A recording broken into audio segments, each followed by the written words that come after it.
Hello, very good morning to all of you. My name is Sudhanshu Kumar, मैं मेरे biology teacher. आज part third हम लोग करने वाले हैं। लाइफ प्रोसेस का पार्ट फर्स्ट और पार्ट सेकंड हो चुका था, है ना। आज हम पार्ट थर्ड करेंगे। इसमें कि सबसे पहले हम समझेंगे ट्रांसपोर्टेशन क्या होता है और एक्सक्रीशन क्या होता है। सबसे पहले हम ट्रांसपोर्टेशन समझेंगे, फिर एक्सक्रीशन समझेंगे। Transportation, human beings like other multicellular organism जो होता है उसको नीड होता है रेगुलरली सप्लाई ऑफ फूड और ऑक्सीजन।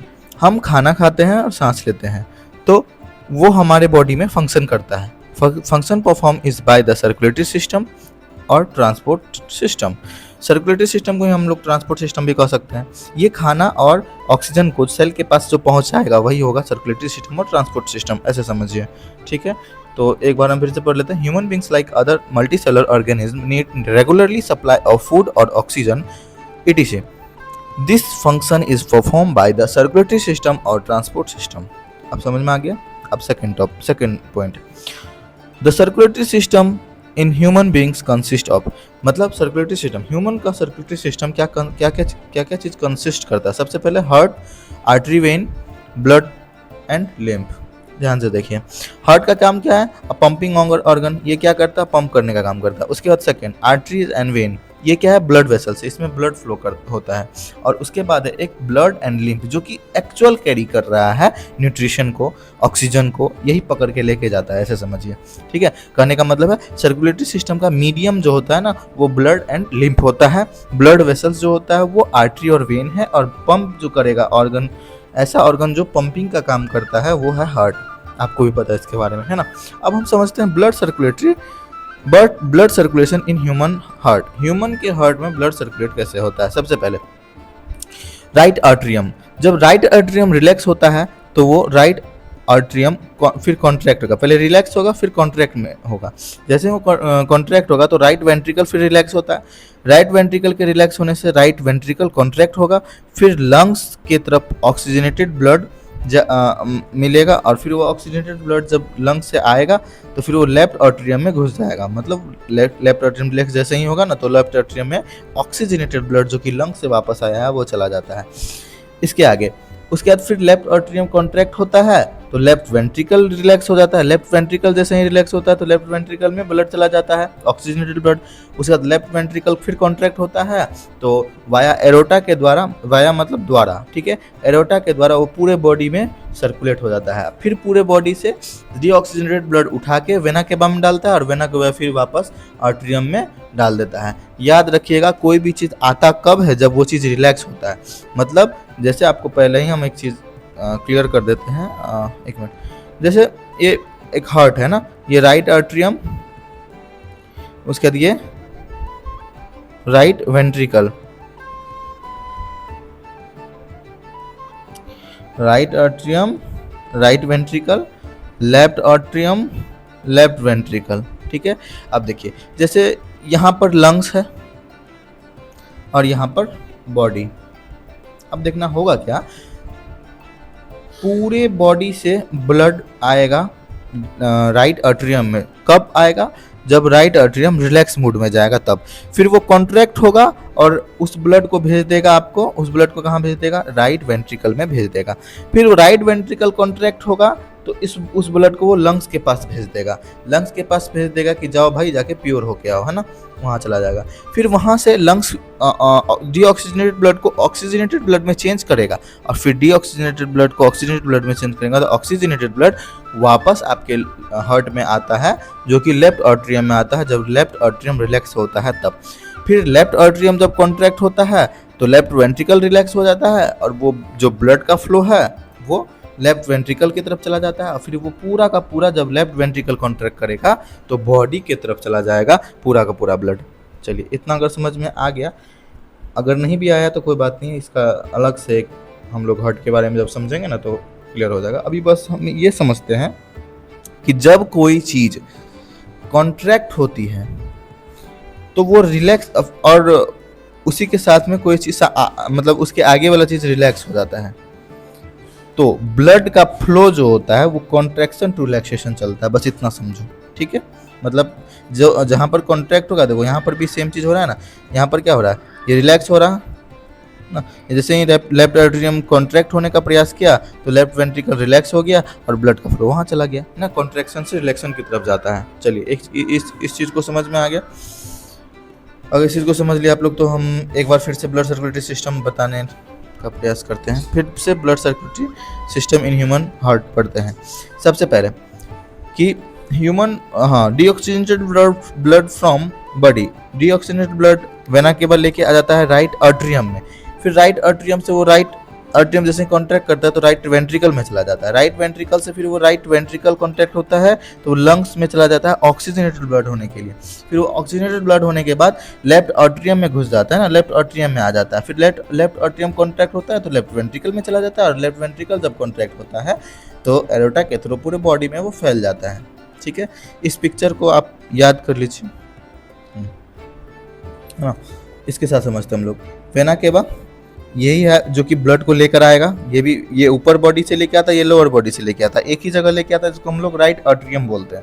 फिर तभी राइट आर्टरियम क्या करता है, रिलैक्स करता है। जब वो कॉन्ट्रैक्ट करेगा तो वो वापस से ब्लड को राइट वेंट्रिकल में भेज देगा और राइट वेंट्रिकल से ब्लड निकलेगा पल्मोनरी आर्टरी के द्वारा। वो ब्लड पूरे लंग्स में, पल्मोनरी वेन, एक मिनट रुक जाइए बता देते हैं। हाँ, पल्मोनरी आर्टरी के द्वारा वो लंग्स में चला जाता है और लंग्स के बाद वहाँ पर ऑक्सीजनेटेड में ब्लड में चेंज होके फिर वो पल्मोनरी वेन के थ्रू लेफ्ट आर्टरियम में चला आता है। तभी लेफ्ट आर्टरियम रिलैक्स मोड में होता है। फिर वो रिलैक्स से कॉन्ट्रैक्ट का जैसे ही करता है तो ब्लड का फ्लो हो जाता है आपको लेफ्ट वेंट्रिकल की तरफ। लेफ्ट वेंट्रिकल में आता है ब्लड और फिर लेफ्ट वेंट्रिकल जब कॉन्ट्रैक्ट करता है तो पूरे बॉडी में ब्लड फिर से सर्कुलेट हो जाता है। अब फिर बॉडी वहाँ पर क्या करेगा, आपको ब्लड लेगा, वहाँ से ऑक्सीजन लेगा, CO2 ब्लड में डाल देगा, फिर वही CO2 वाला ब्लड जो है वेना केवा के थ्रू पूरा बॉडी में आएगा। यही पूरा सर्कुलेट होते रहता है, इसी को हम लोग सर्कुलेटरी सिस्टम कहते हैं। चलिए ये तो हो गया। इसके साथ हम सेकेंड अप करते हैं ब्लड। ब्लड क्या होता है, एक मिनट वेट करिए। तो फर्स्ट पेज हो गया, सेकेंड पेज में हम लोग आ गए हैं ना। अब हम समझते हैं कि जैसे ब्लड, अब हम ब्लड को समझेंगे पहले। ब्लड एक कनेक्टिव टिश्यू है। ब्लड कैसा टिश्यू है, कनेक्टिव टिश्यू। अच्छा, टिश्यू क्यों बोले, पता है आपको, जैसे RBC, WBC ये सब सेल है ना, सेल है। तो group of cell is tissue. हाँ, group of cell is tissue. Tissue के बाद group of tissue is organ. Organ के बाद फिर group of organ is organism, है ना। ऑर्गन सिस्टम से ऑर्गेनिज्म बन जाएगा। चलिए ठीक है, अभी जो बोले हम एक बार फिर से बताते हैं। बहुत सारे सेल्स मिलकर टिश्यू बनाते हैं, बहुत सारे टिश्यू मिलकर ऑर्गन बनाते हैं, अब बहुत सारे ऑर्गन मिलकर ऑर्गन सिस्टम बनाते हैं या ऑर्गेनिज्म समझ सकते हैं हम लोग सीधा। ठीक है, अब इसके आगे हम लोग पढ़ते हैं कि ब्लड एक कनेक्टिव टिश्यू है। ब्लड क्या है, कनेक्टिव टिश्यू है। ठीक, इसमें दो टाइप के कंपोनेंट हैं। दो टाइप के कंपोनेंट कैसे हैं, एक सॉलिड है, दूसरा liquid component. Solid component blood corpus cells, liquid component जो है वो है आपको प्लाज्मा, ये है आपको लिक्विड कंपोनेंट। प्लाज्मा क्या है, लिक्विड कंपोनेंट है। याद रखिएगा, ह्यूमन के ब्लड में येलोइश कलर का एक फ्लूइड होता है जिसमें 90% वाटर और 10% ऑर्गेनिक सब्सटेंस होता है, जो कि प्लाज्मा कहलाता है। ठीक है, अब देखिए, प्लाज्मा प्रोटीन वाया जैसे albumin, globulin, inorganic minerals, ions, ये सब प्रेजेंट होता है आपको ह्यूमन के ब्लड के प्लाज्मा में। ये सब प्रोटीन प्रेजेंट होता है। ठीक है, आगे देखते हैं blood corpus cells, RBC, blood platelets and WBC। RBC, सबसे पहले ये समझिए RBC का काम क्या है। ये कैरियर है। ये किस चीज को कैरी करता है, गैस को कैरी करता है। कौन से गैस को, तो ऑक्सीजन को और CO2 को। ठीक है, ये कंटेन करता है, मतलब इसमें कैरी करने वाला कौन होता है, कंटेन करता है ये हीमोग्लोबिन, और हीमोग्लोबिन ही CO2 को पकड़ता है, ऑक्सीजन को पकड़ता है ना। उसके बाद impart red colour to be blood. अच्छा ठीक है, ब्लड को रेड कलर कौन प्रोवाइड करता है, ब्लड में रेड कलर कौन प्रोवाइड करता है, तो हीमोग्लोबिन प्रोवाइड करता है। याद रखिएगा, हीमोग्लोबिन बना किसका है, आयरन का, Fe, और Fe रेड होता है, आपको पता है ना। तो ब्लड में हीमोग्लोबिन ही रिस्पॉन्सिबल है रेड कलर के लिए और ऑक्सीजन और CO2 को कैरी करने के लिए भी रिस्पॉन्सिबल हीमोग्लोबिन ही है, याद रखिएगा। और आरबीसी में ये कैरी होता है गैसियस जैसे O2 एंड CO2, ठीक है। आगे हम लोग समझते हैं platelets. What is platelets? Platelets जैसे किसी का ह्यूमन का बॉडी है, वहां कट लग गया, तो कट लगने के बाद थोड़ा देर के बाद क्या होता है, वो ब्लड वहां स्टॉप हो जाता है और थोड़ा देर के बाद थक्का जम जाता है। वहां जो थक्का जम जाता है वो थक्का जमता है प्लेटलेट्स के कारण, ठीक है। अब एक बीमारी होता है, अभी भी बता देते हैं, अभी ही उसको क्लियर कर देते हैं हम। एक बीमारी होता है, इसको कहते हैं हम लोग हीमोफीलिया। अगर किसी भी पर्सन को हीमोफीलिया है तो उसके अंदर प्लेटलेट्स नहीं होता। अब एक बात बताओ, अगर किसी के अंदर प्लेटलेट्स नहीं है और उसको कट लग गया, तो मतलब अगर कट लगा तो जब तक पूरा का पूरा बॉडी का ब्लड उसको बॉडी के बाहर नहीं चला जाता तब तक वो रुकेगा ही नहीं। और एक बात बताओ, अगर बॉडी का पूरा ब्लड अगर उस कटे हुए से बाहर निकल जाएगा तो इंसान बचेगा क्या? नहीं। और दुनिया में शायद एक ही फैमिली है जिसको हीमोफीलिया है और उसको सेपरेट कर दिया गया है, क्योंकि वो सबसे खतरनाक बीमारी में से एक है कि अगर किसी भी इंसान को कहीं भी छोटा सा भी कट लग गया और वहां से ब्लड निकलने लगा तो वो ब्लड तब तक निकलेगा जब तक पूरा का पूरा बॉडी का ब्लड नहीं निकल जाए। सोचो, ऐसा भी हो सकता है, हीमोफीलिया में ऐसा होता है, ठीक है। अब देखिए, ब्लड प्लेटलेट्स हमारे ब्लड में होता है, वो करता क्या है, क्लॉटिंग करता है, ब्लड क्लॉटिंग करता है, ब्लड का थक्का जमाना, क्लॉटिंग मतलब थक्का जमाना, ठीक है। चलिए इसके आगे हम लोग समझते हैं WBC प्रोवाइड करता है बॉडी डिफेंस मतलब बॉडी का रक्षा करने वाला है ना। जैसे कहीं कट लग गया तो वहां पर प्लेटलेट्स आके थक्का जमा देगा, और जैसे एटमॉस्फेयर में बैक्टीरिया वगैरह होता है जो कि कटे हुए जगह पर अटैक करने लगता है, तो WBC वहां आता है और उनसे लड़ता है, ठीक है। WBC के पास एंटीबॉडीज भी होता है जो कि बैक्टीरिया के लिए एंटीबॉडी बैक्टीरिया को क्या करेगा, एंटीबैक्टीरियल फंक्शन को खत्म कर देगा ना। अब देखिए, provide body defence bye engulfing the germ cells and producing the antibiotics. देखिए, जर्म सेल्स को ये इंगल्फ मतलब खा लेना। WBC क्या करता है ना, जर्म सेल्स को खा लेता है और वहां पर एंटीबायोटिक छोड़ देता है, एंटीबॉडी छोड़ देता है, तो एंटीबॉडी खुद पे खुद बैक्टीरिया वगैरह वायरस वगैरह को मार के खत्म कर देगा, ठीक है। WBC का फंक्शन समझ में आ गया। चलिए, प्लाज्मा का फंक्शन समझ में आ गया। प्लाज्मा में ये सब प्रोटीन होता है और ये प्रोटीन ब्लड में काम करता है, अपना अपना अलग अलग काम है इसका, ठीक है। और प्लाज्मा में 90% वाटर होता है, 10% ऑर्गेनिक सब्सटेंसेस होता है, वही 10% में आपको ये आएगा, प्रोटीन आएगा, albumin, globulin, inorganic minerals, ions, ठीक है। और सॉलिड कंपोनेंट ब्लड का कौन कौन सा है, RBC, WBC और प्लेटलेट्स, ठीक है। आरबीसी का क्या काम है, ये ऑक्सीजन कैरी करता है हीमोग्लोबिन के कारण, हीमोग्लोबिन इसके अंदर होता है और हीमोग्लोबिन के कारण ब्लड रेड होता है, और हीमोग्लोबिन ही रिस्पॉन्सिबल होता है ऑक्सीजन और CO2 को पकड़ने में। अब सुनिए, ब्लड प्लेटलेट्स का क्या काम है, ये ब्लड क्लोटिंग करता है। और WBC का क्या काम है, ये बॉडी डिफेंस करता है, जर्म सेल्स को खा लेता है, इंगल्फिंग मतलब खा लेना, इंगल्फ कर लेता है और वहां पर एंटीबायोटिक्स प्रोड्यूस कर देता है। चलिए ठीक है। अब यहाँ पर एक वर्ड है लिम्फ भी हमारे बॉडी के अंदर ब्लड के ही तरह होता है, लेकिन लिम्फ जो होता है ना वो टिश्यू फ्लूइड होता है। लिम्फ कैसा फ्लूइड है, वो टिश्यू फ्लूइड है, बहुत सारे सेल है और सेल के बीच में जो फ्लूइड होगा जिसमें कि ब्लड कैपिलरी अपना वेस्ट मटेरियल, न्यूट्रिशन, ऑक्सीजन ये सब छोड़ेगा, वो फ्लूइड जिस फ्लूइड में छोड़ेगा उसी को लिम्फ कहते हैं।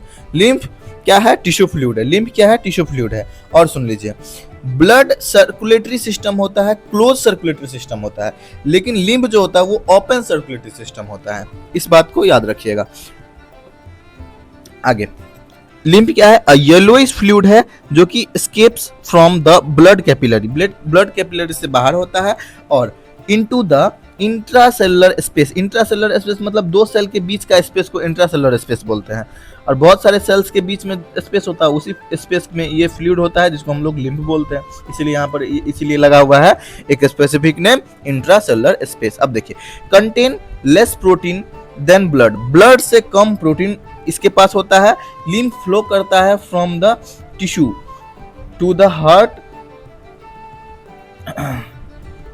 Assistant in transportation and destroying germs. ये क्या करता है, डिस्ट्रॉय करता है जर्म्स को, ठीक है। फिर से बोल रहा हूँ, लिम्फ क्या है, टिश्यू फ्लूइड है, ये फ्लो कहाँ करेगा, टिश्यू के आसपास करेगा, ठीक है। और ये ट्रांसपोर्टेशन करेगा और डिस्ट्रॉय किसको करेगा, जर्म्स को डिस्ट्रॉइंग करेगा, ठीक है। अब सुनिए, आपको पता है लिम्फोसाइट्स जो होता है वो किस में होता है? लिम्फोसाइट्स भी प्रेजेंट लिम्फ में ही लिम्फोसाइट्स होता है, वो भी लड़ने में प्रतिरोधक क्षमता बढ़ाता है हमारा। तो लिम्फ भी हमारा एक बहुत इंपॉर्टेंट पार्ट है हमारे बॉडी में। अब देखिए या समझिए फ्लूइड है। ब्लड वेसल्स, अब हम ब्लड वेसल्स को समझते हैं। हमारे पास दो टाइप के ब्लड वेसल्स है, पहला आर्टरी, दूसरा वेन। आर्टरी क्या करता है? ये ऑक्सीजनेटेड ब्लड कैरी करता है, और वेन क्या करता है? ये डीऑक्सीजनेटेड ब्लड कैरी करता है। आर्टरी क्या करता है? ऑक्सीजनेटेड ब्लड कैरी करता है, और वेन क्या करता है? डीऑक्सीजनेटेड ब्लड कैरी करता है। फिर से बता दिए, हार्ट से बॉडी में ब्लड पहुंचाने वाला आर्टरी होता है, हार्ट में लेकर, बॉडी से ब्लड हार्ट में लेकर आने वाला वेन होता है। लेकिन पल्मोनरी आर्टरी जो होता है वो हार्ट से लंग्स की तरफ ब्लड लेके जाता है। पल्मोनरी वेन जो होता है वो लंग्स से हार्ट की तरफ ब्लड लेकर आता है। एक्चुअल में वेन का काम होता है कि वो हार्ट में ब्लड को मतलब लेकर तो आएगा, लेकिन डीऑक्सीजनेटेड ब्लड को लेके आएगा। बट पल्मोनरी वेन जो होता है वो ऑक्सीजनेटेड ब्लड कैरी करता है, और पल्मोनरी आर्टरी जो होता है वो डीऑक्सीजनेटेड ब्लड कैरी करता है। हार्ट में अभी हम थोड़ा देर पहले तो आपको हार्ट समझाए थे, इसमें यहाँ देखिए कि जब राइट वेंट्रिकल में ब्लड पहुंचा और उसके बाद जो निकला तो वो पल्मोनरी आर्टरी से निकला। एक बात बताइए, बॉडी से ब्लड जो आया उसका वो तो डीऑक्सीजनेटेड ब्लड है। अब ये डीऑक्सीजनेटेड ब्लड यहाँ से निकला और पल्मोनरी आर्टरी में चल गया। तो एक बात बताइए, आर्टरी में डीऑक्सीजनेटेड ब्लड मिल गया ना, इसीलिए इसको पल्मोनरी आर्टरी बोल रहे हैं। ये जाएगा लंग्स के पास, वहां पर फिल्टर होगा, फिर वो वापस किससे आएगा? तो वेन से आएगा, क्योंकि वेन का ही काम है वापस लेके आना ऑर्गन से। लेकिन इस बार पल्मोनरी वेन में ऑक्सीजनेटेड ब्लड है, ना कि डीऑक्सीजनेटेड। ठीक है, चलिए। और आपको पता है कि आर्टरी में ऑक्सीजनेटेड ब्लड होता है, बॉडी पर जाता है, फिर बॉडी से वापस आता है वेना के बाद, मतलब वेन के द्वारा, और वेन में डीऑक्सीजनेटेड ब्लड होता है। लेकिन पल्मोनरी आर्टरी और पल्मोनरी वेन में अंतर है, याद रखिएगा, ये अलग चीज है। आगे second, also call the distributing vessels. Distributing vessels मतलब ब्लड को डिस्ट्रीब्यूट करने का काम करता है आपको आर्टरी, और ब्लड को कलेक्ट करने का काम करता है वेन। ये थिक होता है, मोटा होता है और इलास्टिक होता है। ये थिन होता है और लेस इलास्टिक होता है। कहने का मतलब है ये बहुत मजबूत होता है और मोटा होता है, क्योंकि आपको पता होना चाहिए आर्टरी में वेन के मुकाबले ज़्यादा प्रेशर होता है, और ज़्यादा प्रेशर होगा तो उसका जो वॉल होगा वो ज़्यादा मोटा रखना पड़ेगा तभी, वरना वो फट सकता है। इसीलिए जानबूझकर आर्टरी का जो लेयर होता है वो ज़्यादा थिक होता है और इलास्टिक होता है। इलास्टिक मतलब फैलने वाला, नमरने वाला ना, फैलने वाला। उसी तरह वेन, हमारा जो वेन है वो थिन होगा, पतला होगा और लेस इलास्टिक होगा। जैसे कि आपको हाथ पे जब भी ब्लड इंजेक्शन लेते हैं हम लोग ना, तो वेन देखना, वो जो दिख रहा है ना, एक्चुअल में वो वेन है, इसीलिए उसमें सुई भी आराम से चला जाता है। लेकिन आर्टरी में से ब्लड निकालना थोड़ा मुश्किल होता है, उसके लिए एक्सपर्ट का ही यूज करना पड़ता है, क्योंकि एक तो आर्टरी में ब्लड फ्लो ज़्यादा होता है, फास्ट होता है, फास्ट एंड फ्यूरियस होता है, प्लस में उसका जो लेयर है वो भी थिक होता है ना, तो बहुत सारा कंडीशन है। तो याद क्या रखना है, आर्टरी में आपको ये तो ऑक्सीजनेटेड ब्लड कैरी करता है, पल्मोनरी आर्टरी अलग चीज है, ऑल्सो ये डिस्ट्रीब्यूटिंग वेसल्स होता है और थिक होता है और इलास्टिक होता है। अब वेन में क्या याद रखना है, ये डीऑक्सीजनेटेड ब्लड कैरी करता है, पल्मोनरी वेन अलग चीज है और ये कलेक्टिंग वेसल्स की तरह काम करता है। इसका जो लेयर होता है वो थिन होता है और लेस इलास्टिक होता है। ठीक है, इसके आगे हम समझते हैं ट्रांसपोर्टेशन इन प्लांट। प्लांट में ट्रांसपोर्टेशन को समझते हैं, ह्यूमन में ट्रांसपोर्टेशन खत्म हो गया, अब प्लांट का ट्रांसपोर्टेशन हम लोग समझते हैं। There are two main conducting pathway. Actual में हाँ, प्लांट में दो वे है, दो तरीका है कंडक्शन करने का। किसी भी चीज को कंडक्शन करने का वेन में दो तरीका है, या समझिए दो रास्ता है, पहला जाइलम, दूसरा फ्लोएम। अब सुनिए जाइलम क्या करता है और फ्लोएम क्या करता है, हम लोग पढ़ते हैं। पहले xylem carry water mineral from the root to other parts of the plant. ये वाटर और मिनरल को कैरी करेगा रूट से और अलग अलग प्लांट के पार्ट से, जाइलम। और फ्लोएम क्या करता है, ये कैरी करता है प्रोडक्ट ऑफ फोटोसिंथेसिस, मतलब फूड। क्या? फूड। ये वाटर मिनरल कैरी करता है, ये फूड कैरी करता है। यहां से क्लियर हो गया? ठीक है, अब देखिए यहाँ लिखा हुआ है जाइलम को चलाने के लिए एनर्जी का यूज नहीं करना पड़ता, बट फ्लोएम को चलाने के लिए एनर्जी का यूज करना पड़ता है। किसके फॉर्म में? तो एटीपी के फॉर्म में। किसके फॉर्म में? एटीपी के फॉर्म में। एटीपी का फुल फॉर्म क्या होता है? Adenosine triphosphate. Adenosine triphosphate. ये भी पेज खत्म हो गया। अब हम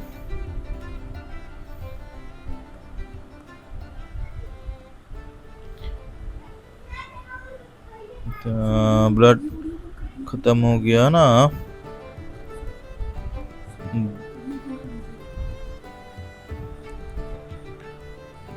एक्सक्रीशन का ये दोनों पेज बचा है।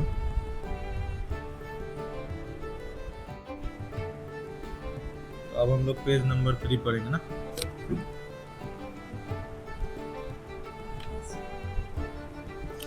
तो पेज नंबर 3 में कहता है कि transpiration is the process of loss of water. ठीक है, सबसे पहले तो ये समझिए कि ट्रांसपीरेशन होता किसमें, ट्रांसपीरेशन होता किसमें, प्लांट में होता है। ठीक है, ट्रांसपीरेशन होने से होता क्या, ट्रांसपीरेशन एक प्रोसेस है जिससे कि प्लांट क्या करता है, अपना वाटर को लॉस करता है। किसके फॉर्म में, तो वेपर के फॉर्म में, वाटर वेपर के फॉर्म में लॉस करता है। एरियल पार्ट से लॉस करता है of the plant. Aerial part का मतलब होता है जैसे कोई है ना, कोई प्लांट है मान के चलो, है ना, तो ये इसका जो ऊपर वाला भाग होगा, ऊपर वाला जो भाग होगा, जैसे कोई ट्री बना दिए हम लोग, इसका जो सबसे लास्ट वाला जो तना वाला पार्ट होगा, सबसे लास्ट वाला, इसका एरियल पार्ट होता है। ठीक है, तो एरियल पार्ट से क्या करता है, वाटर वेपर के फॉर्म में वाटर का लॉस कर देता है, ट्रांसपीरेशन कर देता है। और अभी तो इसमें पूरा नहीं लिखा हुआ, लेकिन हम फिर भी ट्रांसपीरेशन को और अच्छा तरीका से समझा देते हैं। ट्रांसपीरेशन जो होता है वो डे के टाइम में होता है, मिड डे के टाइम में, मतलब 12 बजे से 3 बजे के बीच में होता है। आप देखिएगा जब 12 बजे से 3 बजे के बीच में बहुत ज़्यादा धूप रहता है, तो प्लांट को भी धूप बहुत ज़्यादा लगता है, तो वो करता क्या है, पानी का लॉस कर देता है। 90% पानी जो होता है वो एटमॉस्फेयर में फेंक देता है वाटर वेपर के फॉर्म में, ताकि उसके आसपास का जो एरिया है वो कूल डाउन हो जाए। और जैसे ही वो कूल डाउन होगा, आपको ट्रांसपीरेशन के कारण टेम्परेचर जो होगा वो मेंटेन हो जाएगा, जिससे कि प्लांट स्ट्रेस में नहीं आएगा। सेम हमारा बॉडी में भी होता है। जैसे हमारे बॉडी में कैसे होता है, प्लांट है हमारे बॉडी में, जैसे हमें गर्मी लगने के बाद हमारा बॉडी क्या करता है, स्वेट निकालता है ना। सेम स्वेट क्यों निकाल रहा है, ताकि हमारा बॉडी जो है वो टेम्परेचर मेंटेन रख पाए अंदर का। इसीलिए सेम ट्रांसपीरेशन भी किया जाता है प्लांट में, ताकि टेम्परेचर को मेंटेन कर दिया जाए। अब देखिए जैसे फंक्शन, अब इसका फंक्शन क्या है, सबसे पहले absorption of upward movement of water and minerals by the creating pull। Transpiration होने के कारण ऊपर की ओर खिंचाव बढ़ता है। क्या बढ़ता है, ऊपर की ओर खिंचाव बढ़ता है, जिससे कि एब्जॉर्प्शन बढ़ जाता है ऊपर की ओर की तरफ मिनरल का और वाटर का। पुलनेस मतलब खींचना। ठीक है, second helps in temperature regulation in plant. अभी तुरंत समझाए थे कि ट्रांसपीरेशन से 2 फायदा होता है। पहला, टेम्परेचर को रेगुलेट करता है, मतलब बनाए रखता है। दूसरा कि एब्जॉर्प्शन करता है, एब्जॉर्प्शन बढ़ जाता है अपवार्ड की तरफ, ऊपर की ओर बढ़ जाता है। सिंपल सी बात है, ऊपर से कोई चीज खाली होगा तो ऊपर की ओर खींचेगा, ऊपर की ओर खिंचाएगा तो मतलब पुलनेस आएगा, और पुलनेस आता है किसके लिए, तो वाटर और मिनरल के एब्जॉर्प्शन के लिए। बस इतना समझना है। Third point, transport of food from leaves. Factory, food factory किसको बोलते हैं, लीव्स को बोलते हैं। ट्रांसपोर्ट होता है of food leaf, food factory to different part of the body different part of the plant is called translocation. पानी का वाटर वेपर में लॉस होना एरियल पार्ट ऑफ प्लांट से ट्रांसपीरेशन कहलाता है, और फूड का अलग अलग प्लांट के पार्ट में जाना फूड लीफ से, उसको ट्रांसलोकेशन कहते हैं। बस इतना ही है, ट्रांसलोकेशन और ट्रांसपीरेशन।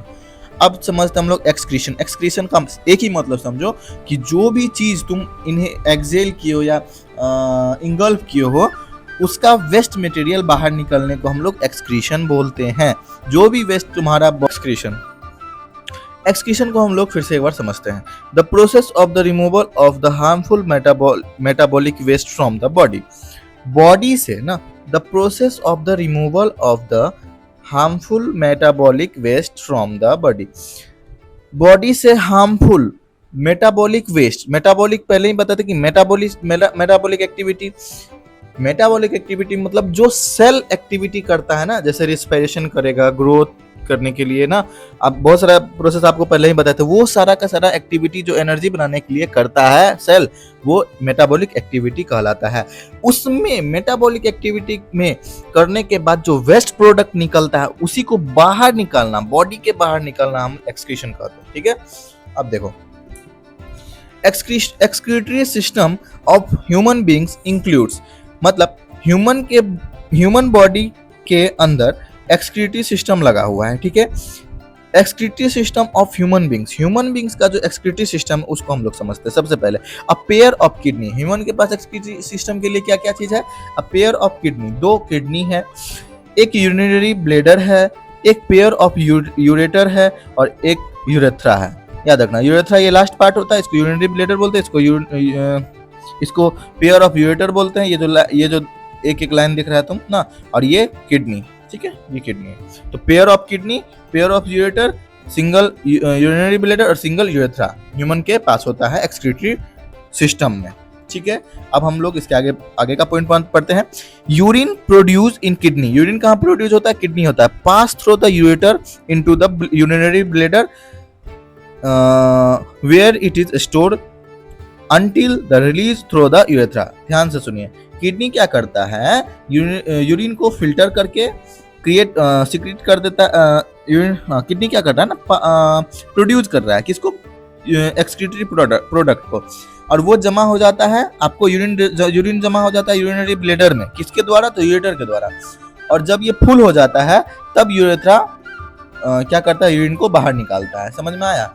जैसे कि किडनी हमारा हमेशा फंक्शन करेगा, लेकिन जब तक ये फुल नहीं होगा, ये स्टोरेज, यूरिनरी ब्लैडर क्या करता है? यूरिन को स्टोर करता है। ये जब फुल हो जाता है तभी यूरेथ्रा क्या करता है? आपको यूरिन को बाहर पास होने के लिए देता है। ठीक है, अब इस लाइन को एक बार हम और समझ लेते हैं कि urine produce in the kidney passes through the ureters into the urinary bladder where it is stored until it is released through the urethra। ठीक है, ये समझ में आ गया तो हम आगे पढ़ते हैं। The purpose of making urine is to filter out waste product from the blood. It is urea which is produced in the liver। ठीक है, ध्यान से सुनिए। The purpose of the making urine filter out waste product from the blood, क्या purpose है ना? Purpose क्या, इसका पर्पस क्या है? यूरिन को फिल्टर करने का। और इसका पर्पस क्या? किडनी का पर्पस क्या है? ये यूरिन को फिल्टर करेगा, वेस्ट प्रोडक्ट को ब्लड से निकालेगा और यूरिन में चेंज कर देगा। और urea which is produce by the liver. सुनिए, हमारे बॉडी में ना यूरिया कहाँ बन रहा है? लिवर में बन रहा है। और वेस्ट प्रोडक्ट कहाँ पर स्टोर हो रहा है? सेल्स कहाँ डाल रहा है वेस्ट प्रोडक्ट को? ब्लड में। और तो किडनी करता क्या है? ब्लड से ले लेता है आपको यूरिनरी वेस्ट प्रोडक्ट, हाँ वेस्ट प्रोडक्ट मतलब यूरिन ले लेता है, अब प्लस में यूरिया भी ले लेता है लिवर से, और उसको मिक्स करता है, और फिर ये सब वेस्ट प्रोडक्ट है वाटर के साथ इसको आपको यूरेटर के द्वारा यूरिनरी ब्लैडर में भेज देता है, उसके बाद बाहर निकल जाता है। अब देखिए, each kidney has large number of filtration unit called nephron. Kidney के अंदर जो सेल्स होता है जो फिल्टर करता है ब्लड को, उसको कहते हैं हम लोग नेफ्रॉन कहते हैं। और इसमें शायद लिखा हुआ नहीं है, लेकिन सुन लीजिए, 1.5 million nephron in one kidney. एक किडनी में 15 लाख नेफ्रॉन होता है। तो 2 किडनी में टोटल कितना हो गया? 3, मतलब 30 लाख नेफ्रॉन प्रेजेंट होता है हमारे 2 किडनी में। अच्छा ठीक है, यहाँ न्यूरॉन तो समझ में आ गया, नेफ्रॉन समझ में आ गया। अब ये जैसे मेरे भी मुंह से बार बार न्यूरॉन निकल जाता है, इसी तरह बच्चे भी गलती कर देते हैं, नेफ्रॉन और न्यूरॉन में गलती हो जाता है उनसे, वो नेफ्रॉन को न्यूरॉन समझने लगता है। न्यूरॉन जो होता है ना, वो ब्रेन का सेल्स का नाम है। ठीक है, ब्रेन के सेल्स जो काम करते हैं वो न्यूरॉन है, और हमारा जो किडनी का सेल्स है उसको हम लोग नेफ्रॉन बोलते हैं। बस इतना याद रखिएगा। अगर पूछा जाएगा filtration unit of kidney is, तो उसका आंसर होगा आपको नेफ्रॉन। उसके बाद वाला point, the urine formation involves 3 step. Urine का जो फॉर्मेशन हम लोग करते हैं वो 3 स्टेप में होता है। सबसे पहले ग्लोम्युलर फिल्ट्रेशन, उसका ट्यूबुलर फिल्ट्रेशन, उसका सिक्रीशन। क्या क्या है? ग्लोम्युलर फिल्ट्रेशन, ट्यूबुलर एब्जॉर्प्शन, रीएब्जॉर्प्शन, उसका सिक्रीशन होता है। फिर से करते हैं हम लोग। ग्लोम्युलर फिल्ट्रेशन क्या होता है देखते हैं। Nitrogen waste, glucose water, amino acids filter from the blood. Blood से हम लोग जब nitrogen waste, glucose water, amino acids को निकालते हैं और Bowman capsule of the nephron, nephron के वोमेन कैप्सूल में डाल देते हैं, तो उसको ग्लोम्युलर फिल्ट्रेशन कहते हैं। अच्छा, ये चीज को हम इन तीनों को हम फिल्टर एक बार आपको पिक्चर के द्वारा समझाएंगे। अभी बस आप याद रख लीजिए इस चीज को कि ग्लोम्युलर फिल्ट्रेशन होता क्या। ग्लोम्युलर फिल्ट्रेशन में क्या होता है, अब देखो ये ना कुछ इस टाइप का स्ट्रक्चर होता है। हम आपको ना एक बार बना के दिखा देते हैं, नेफ्रॉन बना के दिखा देते हैं। देखिए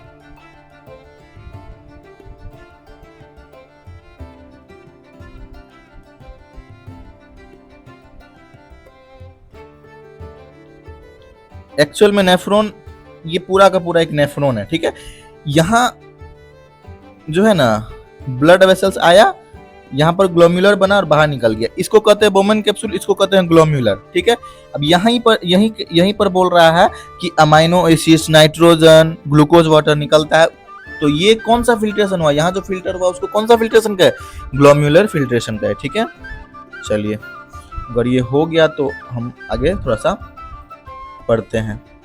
नहीं भी समझ में आया कोई बात नहीं है, अभी 11th क्लास का भी है, तो उसमें वीडियो जब बनाएंगे ना तो हम अच्छे से समझा देंगे ग्लोम्युलर फिल्ट्रेशन किसको कहता है। अभी चलिए हम लोग समझते थे कि फिर से समझते हैं ग्लोम्युलर फिल्ट्रेशन क्या होता है। Nitrogen waste, glucose water, amino acids जब फिल्टर होता है ब्लड से वोमेन कैप्सूल में आता है नेफ्रॉन के पार्ट में, तब हम उसको ग्लोम्युलर फिल्ट्रेशन कहते हैं। ट्यूबुलर फिल्ट्रेशन क्या होता है वो देख लीजिए। Now useful substances water, useful substances from the filter are reabsorbed back capillary surrounding the nephron। देखिए नेफ्रॉन अभी हम बनाए थे, नेफ्रॉन जैसे ही हम बनाए थे तो देखिए कि आप नीचे हम ऐसे करके बनाए, फिर ऐसे कैसे करके बना दिए। इसके आसपास जो है ना बहुत सारा ब्लड कैपिलरी ऐसे करके दिया होता है, ठीक है। इस ब्लड कैपिलरी का काम क्या है, ये एक्सेस वाटर जब निकल जाता है बॉडी में नेफ्रॉन में, तो उस वाटर को एब्जॉर्ब कर लेता है। या ग्लोम्युलर फिल्ट्रेशन होते समय जैसे ये सब तो निकला, इसके साथ साथ कुछ यूजफुल सब्सटेंसेस भी निकल गया, तो उसको भी रीअब्जॉर्ब कर लेगा, तो उसको कहते हैं ट्यूबुलर रीअब्जॉर्प्शन। बस इतना समझिए। अगर समझने के लिए एक बार और इसको समझें ट्यूबुलर रीअब्जॉर्प्शन को, तो कहते हैं now useful substances from the filtration, filtrate, ये जो निकला इसको फिल्ट्रेट कहेंगे। इस फिल्ट्रेट में यूजफुल सब्सटेंसेस वाटर से मतलब बाद में फिर से रीअब्जॉर्ब हो जाता है, रीअब्जॉर्ब बैक कैपिलरी के द्वारा नेफ्रॉन में यूजफुल सब्सटेंसेस उसके फिल्ट्रेट निकला हुआ ग्लोम्युलर फिल्ट्रेशन जो होता है उसमें जो क्या कहते हैं फिल्ट्रेट निकलता है, उसमें जो यूजफुल सब्सटेंसेस होता है वो वापस से रीअब्जॉर्ब हो जाता है कैपिलरी में, उसको हम लोग बोलते हैं ट्यूबुलर रीअब्जॉर्प्शन। बस इतना समझिए और कुछ नहीं। आगे सिक्रीशन क्या होता है, एक्स्ट्रा वाटर साल्ट सिक्रीट होता है। बॉडी के अंदर ज्यादा से ज्यादा मात्रा में जो साल्ट होता है, नमक होता है और वाटर होता है, वो ज्यादा मात्रा में जब सिक्रीट होता है तो into the tubular which open up into the collecting duct into the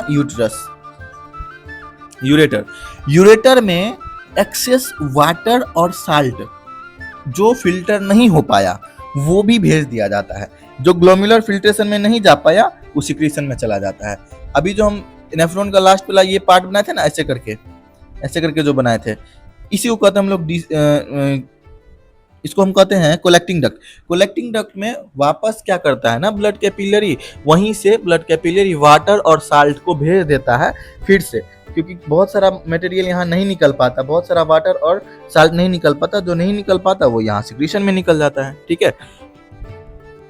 चलिए आगे हम लोग पढ़ते हैं, ठीक है। अगर मान के चलिए कि किसी का नेफ्रॉन खराब हो गया,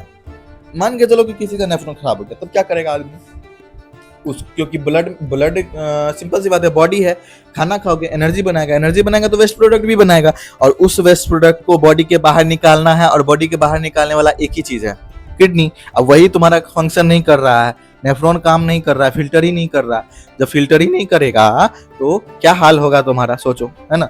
वही चीज हम यहाँ पर फिर से पढ़ते हैं हम लोग कि हीमोडायलिसिस एक प्रोसेस होता है जिसके द्वारा हम लोग नेफ्रॉन को काम करवाते हैं। मतलब किडनी का जब किडनी फंक्शन करना बंद कर देता है तब इंसान को हीमोडायलिसिस कराना पड़ता है। हीमोडायलिसिस जो होता है वो आर्टिफिशियल किडनी होता है, जो कि मशीन के द्वारा होता है, जो कि किसके द्वारा होता है, मशीन के द्वारा होता है। वो बॉडी में से पूरा का पूरा ब्लड पाइप के थ्रू, है ना, मशीन में डाला जाता है, फिर वहाँ पर किडनी की तरह स्ट्रक्चर होता है, वो क्या करता है आपको फिल्टर करता है, उसमें एक फिल्टर लगता है, वो आपका ब्लड को फिल्टर करता है और फिर वो पूरा का पूरा ब्लड फिर से आपके बॉडी के अंदर डाल दिया जाता है। और बहुत ही उसमें ना बहुत ही परहेज से रहना पड़ता है हीमोडायलिसिस में, याद रखिएगा। हीमोडायलिसिस होते समय बहुत तकलीफ होता है, दर्द तो नहीं होता, लेकिन इंसान हर 2 दिन पे एक बार हीमोडायलिसिस कराना पड़ता है, 3-3 घंटा का हीमोडायलिसिस होता है ना। चलिए अभी देखते हैं हीमोडायलिसिस क्या है, जो हम बोले वही यहाँ पर भी देखा। The process of the purifying blood bye artificial kidney, जब हमारा किडनी काम ना करे तो आर्टिफिशियल किडनी के द्वारा जब हम अपने ब्लड को प्यूरिफाई करते हैं, it is meant for kidney failure patient. जब किडनी किसी का फेल हो जाता है तब हम ये प्रोसेस करते हैं, इसको हीमोडायलिसिस बोलते हैं। खत्म। अब यहाँ देखिए एक्सक्रीशन इन प्लांट, क्या एक्सक्रीशन इन प्लांट, प्लांट में एक्सक्रीशन का क्या प्रोसेस है। ऑक्सीजन, CO2, H2O, ये सब थ्रू एस्टोमेटा ट्रांसपिरेशन से बाहर निकल जाएगा, पहला। दूसरा, अदर वेस्ट में बी स्टोर्ड इन लीफ, जो वेस्ट बचेगा वो लीफ में और बार्क में स्टोर हो जाएगा, स्टोर हो जाता है। अच्छा, बार्क मतलब छाल में स्टोर हो जाता है, ठीक है। विच फॉल ऑफ द प्लांट, जो कि वहां पर क्या कहते हैं बार्क में स्टोर हो जाएगा, अब बाद में वो टूट के गिर जाएगा, पत्ता में स्टोर हो जाएगा, पत्ता बाद में टूट के गिर जाएगा। वेस्ट प्रोडक्ट है ना, उसको बॉडी से बाहर निकालने का ये प्रोसेस है। पहला प्रोसेस तो यही है कि वो ट्रांसपिरेशन से बाहर निकल जाएगा। दूसरा प्रोसेस है कि लीफ और बार्क में स्टोर होकर फॉल हो जाएगा, फॉल मतलब गिर जाएगा। तीसरा प्रोसेस है plant access some the waste product into the soil, soil में ही छोड़ देता है, सोइल के अराउंड जो है ना वेस्ट प्रोडक्ट को एक्सक्रीट कर देता है, निकाल देता है रूट के द्वारा, या नहीं तो gums resin in old xylem. आपको पता है गम्स और रेजिन क्या होता है। प्लांट में ना चिपचिपा पदार्थ होता है रेजिन, ठीक है, जो कि जंक्शन पे निकलता है। जैसे प्लांट कहीं जंक्शन है ना, ऐसा प्लांट है ना, यहाँ पर एक पीला पीला कलर का तरल गिरते रहेगा, वही उसका गम्स और रेजिन होता है। एक्चुअल में वो वेस्ट प्रोडक्ट होता है प्लांट का, याद रखिएगा इस चीज को। आगे हम लोग पढ़ते हैं। Some metabolic waste from in the form of crystals of calcium oxalates in the leaf of Colocasia and stem of jamikand. ये कुछ स्पेशल टाइप का प्लांट का है। हाँ, सम मेटाबॉलिक वेस्ट, कुछ मेटाबॉलिक वेस्ट ऐसे होते हैं जो कि क्रिस्टल्स के फॉर्म में, कैल्शियम ऑक्सीलेट के फॉर्म में, लीफ में ही, हाँ, कोकोलेशिया एंड स्टीम में जेमिकैंड के नाम से स्टोर हो जाता है या वहां से बाहर निकल जाता है। तो ये इसको याद कर लीजिए सबसे अच्छा है ना, इस प्रोसेस को। ठीक है, तो अच्छा ठीक है, एक बार रिवीजन मार लें क्या एक्सक्रीशन इन प्लांट में। सबसे पहला क्या था, सबसे पहला ये था कि ऑक्सीजन, CO2 और H2O ट्रांसपिरेशन से निकल जाएगा। दूसरा क्या था, वेस्ट मटेरियल जो है वो लीफ और बार्क में स्टोर होकर फॉल हो जाएगा। तीसरा क्या था, प्लांट एक्सक्रीट करता है वेस्ट प्रोडक्ट को सोइल के आसपास रूट के मदद से वो एक्सक्रीट भी कर देता है। उसके बाद गम्स और रेजिन, वही जो अभी बताया, जंक्शन पे निकलता है, गिरते रहता है, तरल है ना, लिक्विड टाइप का, पीला पीला कलर का है ना। इन जाइलम, ओल्ड जाइलम से गिरते रहता है। ये भी आपको क्या कहते हैं, वेस्ट प्रोडक्ट को बाहर निकालने का तरीका है, एक्सक्रीशन इन प्लांट है। और एक लाइन है कि सम, कुछ मेटाबॉलिक वेस्ट ऐसे होते हैं जो कि क्रिस्टल के फॉर्म में, कैल्शियम ऑक्सीलेट के फॉर्म में, लीफ और स्टीम में चले जाते हैं और वहां से बाहर निकल जाते हैं। ठीक है, अब लाइव प्रोसेस का ये एक्सरसाइज है जिसमें कि बहुत very short question and answer दिया हुआ है। मेरे हिसाब से हम इसको करवा देते हैं इसी वीडियो में, ताकि जो है ना बचे, कुछ नहीं बचे पूरा लाइव प्रोसेस में। ठीक है, सबसे पहला क्वेश्चन है, state one difference between autotrophs and heterotrophs. आपको भी पता है ऑटोट्रॉफ्स और हेटेरोट्रॉफ्स में एक डिफरेंस क्या होगा। ऑटोट्रॉफ जो होगा वो अपना ओन फूड बनाएगा, हेटेरोट्रॉफ जो होगा वो अपना ओन फूड नहीं बनाएगा, वो डिपेंड करेगा किसी प्लांट या एनिमल पे। उसके बाद सेकंड में, what will be the happen the plant if the xylem is remove. अगर प्लांट का जाइलम को रिमूव कर देंगे तो पता है आपको वाटर और मिनरल ट्रांसपोर्ट करता है, वाटर मिनरल ट्रांसपोर्ट नहीं होगा, खत्म। उसके बाद what is the role of saliva in the digestion of food. आपको अच्छे से पता है कि सलाइवा में एक अमाइलेज निकलता है जो कि हमारा जो है कार्बोहाइड्रेट को ग्लूकोज में चेंज करता है। ये बात आपको पता है। अगर हम सलाइवरी जूस नहीं निकलेगा, सलाइवा नहीं निकलेगा, तो कार्बोहाइड्रेट डाइजेस्ट नहीं होगा, सॉरी ब्रेक डाउन नहीं होगा, ठीक है। अब 4 नंबर में क्या है, name the tissue that transport water mineral in plant. आपको अच्छे से पता है कि वाटर और मिनरल का ट्रांसपोर्ट प्लांट में कौन करता है, जाइलम करता है, और फूड का कौन करता है, फ्लोएम करता है, ठीक है। आगे, what is the role of acid in our stomach. हमको अच्छे से पता है कि हमारे बॉडी में HCl नाम का एक एसिड होता है। वो क्यों होता है, ताकि बैक्टीरिया पहले तो वो फूड को क्या करेगा, एसिडिक मीडियम कर देगा। एसिडिक मीडियम इसलिए करेगा ताकि उसमें जो भी बैक्टीरिया है, जर्म्स है, वो मर जाए, ठीक है। आगे, व्हाट इज द इमल्सिफिकेशन। हम अच्छे से बताते हैं इमल्सिफिकेशन क्या होता है। इमल्सिफिकेशन का मतलब होता है लार्ज फैट ग्लोब्यूल्स को स्मॉल फैट ग्लोब्यूल्स में चेंज करना। लार्ज मतलब बड़े टाइप के जो फैट हैं उसको छोटे टाइप के फैट में चेंज कर देता है, छोटे टाइप के मॉलिक्यूल्स में चेंज कर देता है, उसको कहते हैं हम लोग इमल्सिफिकेशन। 7 नंबर में, name the organelle in which photosynthesis अकर।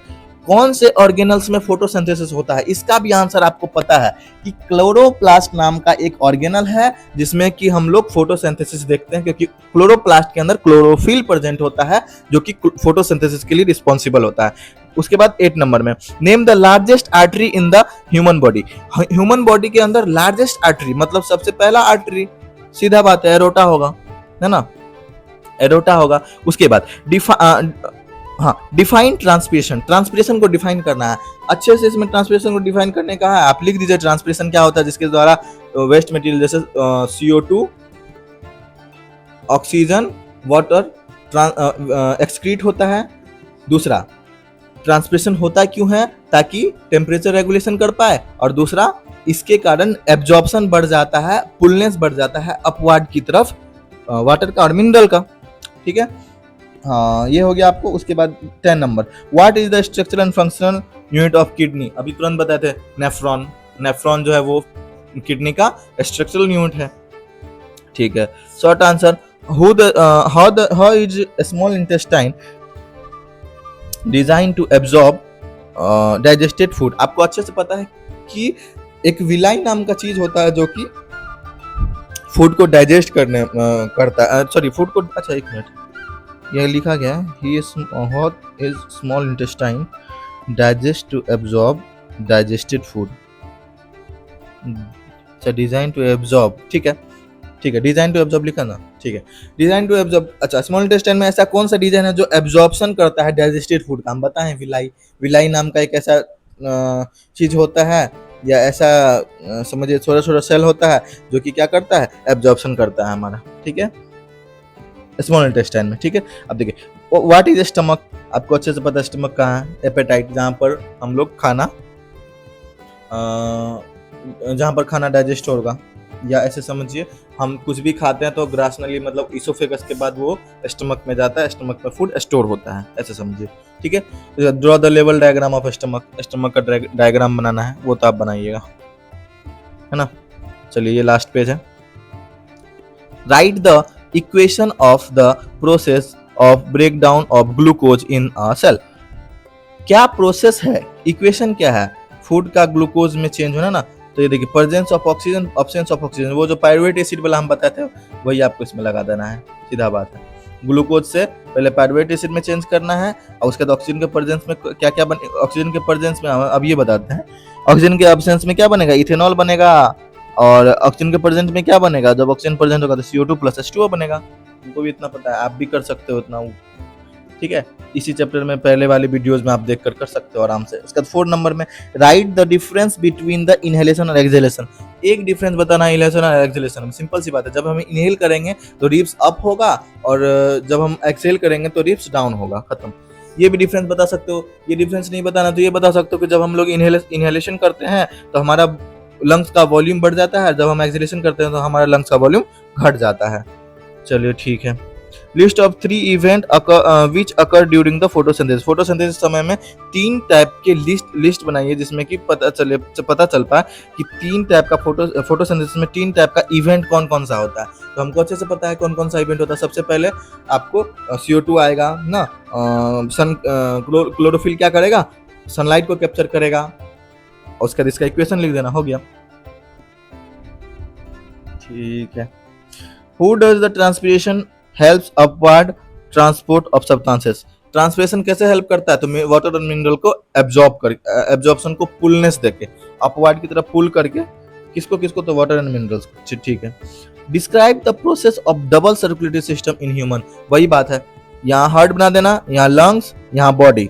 ठीक है, इसको डिस्क्राइब करना है आपको कि एरोटा के द्वारा आर्टरी में जाता है ब्लड, ऑक्सीजनेटेड ब्लड, और वो आता है आपको बॉडी में, फिर बॉडी CO2 भेज देता है, मतलब डीऑक्सीजनेटेड ब्लड फिर हार्ट में भेज देता है। वन सर्कुलेटरी सिस्टम ये हो गया। Second circulatory system, blood heart क्या करता है, डीऑक्सीजनेटेड को लंग्स में भेजता है, फिर वो ऑक्सीजनेटेड को ले लेता है, तो ये सेकंड सर्कुलेटरी सिस्टम। तो यही मिला के डबल सर्कुलेटरी सिस्टम हो जाता है हमारे बॉडी में। ठीक है। Write the function of the complete of the blood, blood का कंप्लीट फंक्शन लिखना है, वही आपको फंक्शन लिखना है ब्लड का, कि कैरी ब्लड कैरी क्या क्या करता है, कौन कौन से न्यूट्रिशन को कैरी करता है, और उसका और भी फंक्शन है हमारे बॉडी में, जैसे ब्लड में और भी कंपोनेंट है, कॉर्पसेल्स है, पहले अभी जो हम पहले ही पढ़ाए थे आज के वीडियो में, वही आपको इसमें डिस्क्राइब करना है। ये खुद से बनाइएगा, उसमें होगा क्या ना, थोड़ा सा आपको भी मेहनत करना है, सब अगर हम ही कर देंगे तो फिर आपके लिए क्या रह जाएगा, है ना। अब लॉन्ग क्वेश्चन आंसर है, इसमें अगर किसी बच्चों को कोई दिक्कत हो तो आप वो हमको मैसेज करके या कमेंट कर दीजिए, हम ये इसका अलग से आपको वीडियो सॉल्यूशन बना के भेज देंगे। ठीक है, इसमें कुछ नहीं करना है, इसमें आपको एक डायग्राम बनाना है, और सेकंड में आपको इन सब के बारे में ना ह्यूमन रिस्पिरेटरी सिस्टम का लेवल डायग्राम बनाना है, पार्ट के बारे में बताना है कि लैरिंग्स, ब्रोंकाई कौन होगा, ट्रैकिया कौन होगा, लंग्स कौन होगा, बस हो गया और कुछ नहीं। तो इसी के साथ लैब प्रोसेस आपका खत्म होता है। इस चैप्टर में अगर किसी बच्चे को फिर से डाउट आया तो पहले तो वो पूरा वीडियो देख लेना, उसके बाद भी अगर डाउट है, क्वेश्चन नहीं बन रहा है, तो इसके बाद हम लॉन्ग वीडियो लाएंगे। उस लॉन्ग वीडियो को जब आप लोग देखोगे तो आप लोग को क्लियर हो जाएगा कि कौन सा चीज़ कैसे करते हैं। ठीक है, चलिए ठीक है।